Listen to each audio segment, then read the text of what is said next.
Okay, so we'll talk about the ellipse today and tomorrow. You guys remember we played a game. Make sure you take notes here. We played a game where I had you guys come up to the board and you had to find points that were equidistant from a line and a point, remember? And so you guys actually came up with these points. Remember that? And we concluded that this is probably a parabola. In fact, we proved it was a parabola, if you remember. We actually drew this on a Cartesian plane and actually used distance formula to show that this has to be y equals blah, blah, blah, x squared. Okay? We did that, and we see that that means it's a parabola. Right? So that was pretty cool. So the parabola is a slice off a conic, and it's something that obeys a certain math equation, right? But it's also the result of this game. Interesting.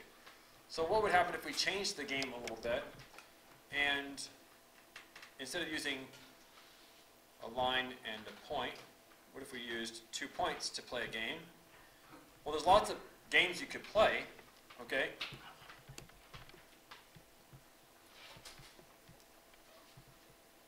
But the game I'm thinking of involves the following rules. So actually I'm going to kind of start over here. I'm going to draw 2 points, 1, 2, like this. And I'm going to get out my little ruler. Where's my ruler? Where's my cool ruler? There it is. These two are about 7 centimeters apart. We'll say 7 centimeters apart. Okay? All right. So somebody give me a number between 10 and 20. Raise your hand. Oh, no, give me a number between 10 and 20. 15. I like 15. 15 is a cool number. Are you 15 years old? Anyone 15 years old? All right. 15 is great, isn't it? Yeah. All right. Okay, so we're going to take the number 15 and we're going to break it down into 2 add-ins. That means 2 numbers that add up to 15. So I'll start. You guys can shout these out. I'm going to start with 7 and 8. 14 and 1. 13 and 2. 12, 3, 0, and 15. Okay. Let's actually stick to positive numbers so that 0 is not in the mix. 4 and 11. 4 and 11. 11, 4, 6, 9. Okay. This is enough to sort of demonstrate what it is we're doing. So what did we start with? We started with 2 points and a certain number, right?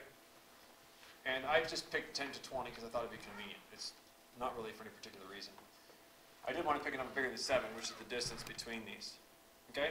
So what we're going to do now is just try to find points on this plane that are 7 units away from one of the red points and 8 units away from the other. So for example, if you constructed a 7 centimeter circle around this point, okay, so let me see how I did with that. 7 centimeters. Let's see. I need a 7 centimeter radius, so something like this. There we go. That's 7 centimeters around that one. And then we'll do 8 centimeters around on the other one.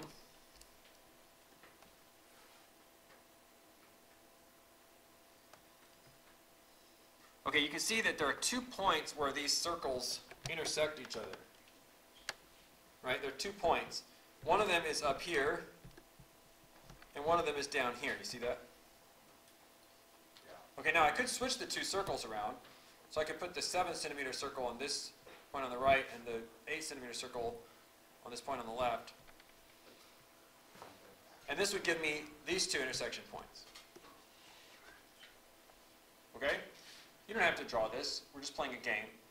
So what I have here are 4 green points. And what's unique about these 4 green points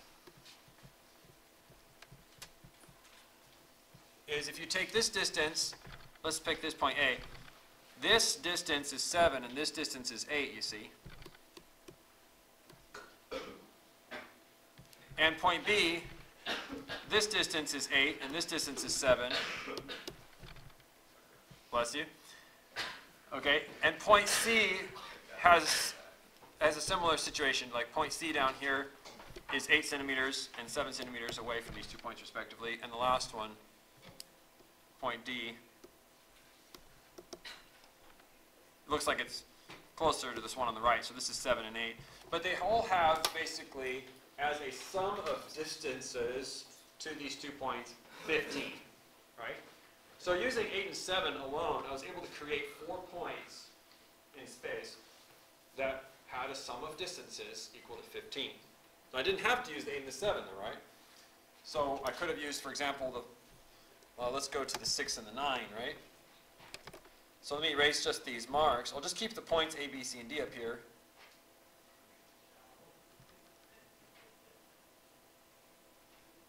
Kind of clean this up a little bit. So this is my big red point. These 2 points are the starting points of the problem, so I don't want to erase those. And actually, I think we'll do this. Let's do, nobody put, we'll try this 6 and the 9 and see if it fits. I'm a little concerned it'll go off the edges, but that's okay. So 6 and 9. 1 second. So 6 and 9, let's see, let's make a circle radius 6. See how I did? Radius 6. Okay, and radius 9. Move this ruler over and measure that. That's quite a bit bigger, so radius 9 I was afraid might be a little too big for this picture. Keep making it bigger. Actually, I think I went a little too big there. Yeah, this is about radius 9 right here. It's close anyway. So I don't really need the circles anymore once I mark their intersections. So the intersections would be, let's use green again, here and here. Right, and if I swap the 2 circles around, they would turn out to be maybe here and here. So let's move the circles out and just kind of label what we did. I'm going to get rid of that ruler too. We don't need the ruler. Okay, so just kind of added a couple new points to the mix. These ones here, I'll circle them. This one's new, and this one's new, this one's new, and this one's new. And you don't have to label anything. The point is just to kind of create these points in space. But what's unique about those 4 that I just circled is they're all 6 or 9 away from a respective point, and 9 or 6 from the other point. So the sum of their 2 distances is still 15.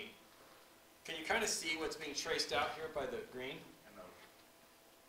It's going to create sort of an oval type shape, right? Okay, so it turns out this is going to create an oval, something like this.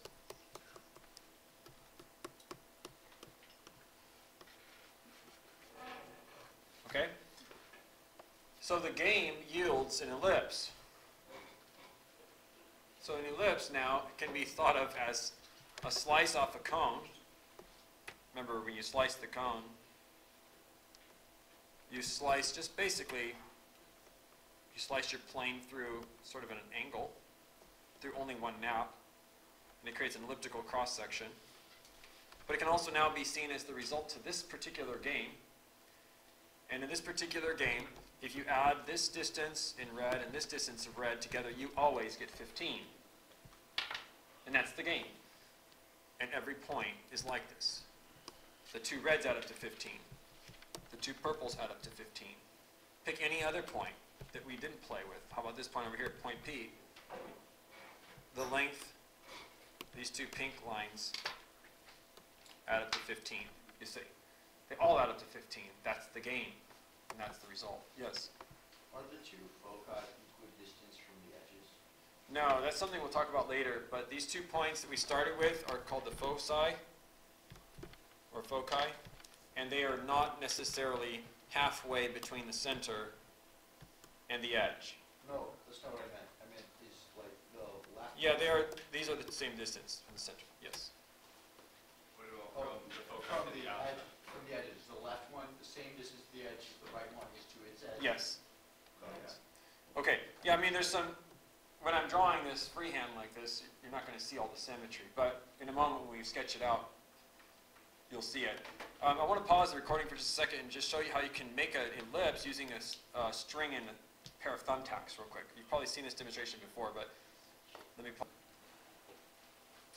Okay, so hopefully you saw from this thumbtack analogy, or the thumbtack demonstration, that you can create an ellipse using the following definition. Okay? An ellipse is, it's just a set of points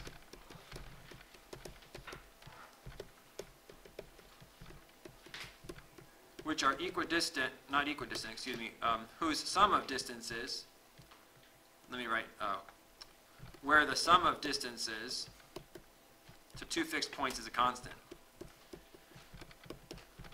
The sum of distances to two fixed points, commonly called foci, is a constant. Now in our example, we chose 15 as our number that everything would add up to. You don't have to choose 15. You can make up your own, okay? But this constant is called, or is equal to, 2a. 2a. Okay? So what I have time for in class today is just to kind of explain to you what's going to go on your note card.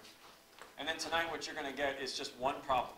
You're just going to try to create a standard form equation for one situation. I'm going to give you a focus, a vertex, and I think it's a center.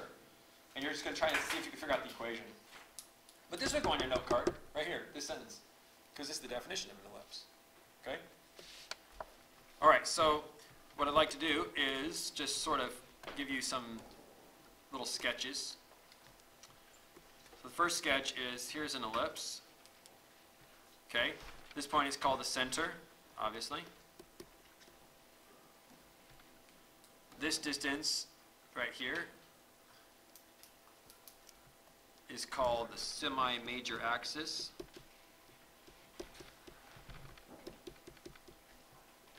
And this distance right here is called the semi-minor axis. And they have lengths A and B. Okay? A and B. So I'll color code them in red because I have more to draw and I don't want you to be confused. Now the focus points, those are actually the two thumbtacks. It's actually where we started when we played the game. We were focusing on these two focus points, remember? So these two green points are called the foci. And they are a distance C from the center. All right? And if you could give me 30 seconds. Okay, so here's the rule. If you have this on an xy axis, right, here's the equation that it would obey. X minus h squared over a squared plus y minus k squared over b squared equals 1, where a squared minus b squared equals c squared. Now if the ellipse is standing upright and it's taller than it is wide, then the only thing that changes is you either swap the a and the b around, some people like to do it that way, or you swap the x minus h with the y minus k. So you just switch one of the two. So you either switch a and b, and then it will be standing upright, or switch x minus h with y minus k, swap them, and that will give it a more upright look. Which I'll record too. I'll record that during 6th period if you want to see that example. And I'll send you your one problem this evening. See if you could create an equation of this form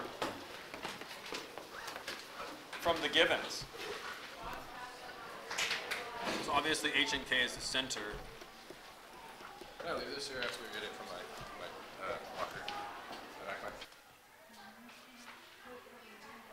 Okay, now if your ellipse is vertically aligned or vertically oriented, the only thing that changes is the x minus h and the y minus k. Or some people like to switch a and b. Okay, so let's try that real quick. So this is if you have a vertical ellipse. Here's your center and your two foci. Focus. Focus. This distance is c. This distance is a. This distance is b. Okay? And so if you stick an xy axis on here, doesn't matter what quadrant your ellipse is in. The center could be in any quadrant.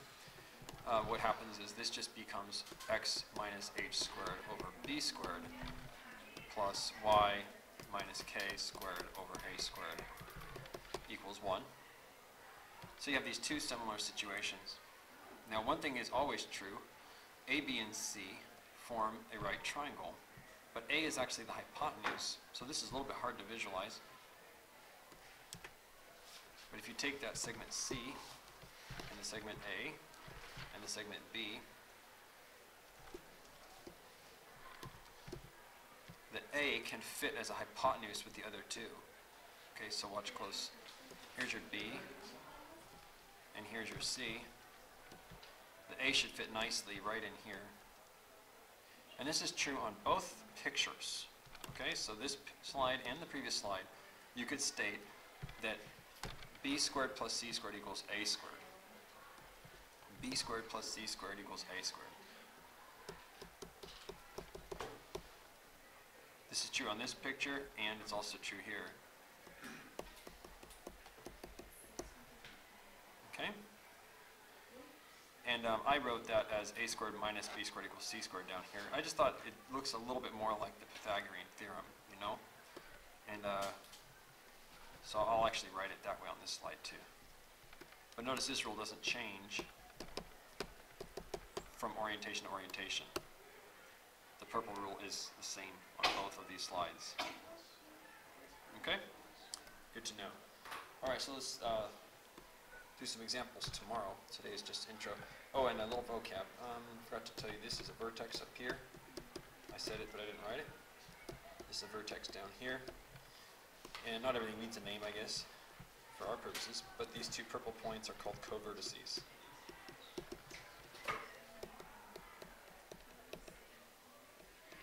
Or I should say, in singular form, a covertex. So this is a covertex, as is the point on the right, covertex. And on the horizontal drawing, covertex at top and bottom, vertices right and left, vertex, vertex.